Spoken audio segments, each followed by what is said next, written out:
Widya Pratiwi resmi dilantik menjadi anggota DPR RI periode 2024 hingga 2029.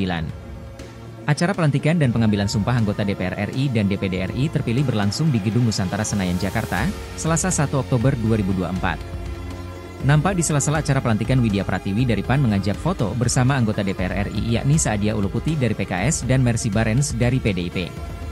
Bukan cuma legislator asal Dapil Maluku tapi juga nampak foto bersama Srikandi Senator DPD RI Ibu Ana Latukonsina dan Ibu Novita Anakota. Foto ini menggambarkan para Srikandi asal Maluku ini melupakan perbedaan asal partai dan kamar yang berbeda. Keakraban, keceriaan terpancar membawa aura sinaran politik persaudaraan yang kemudian didoakan dan ucapan selamat dan sukses dari para netizen.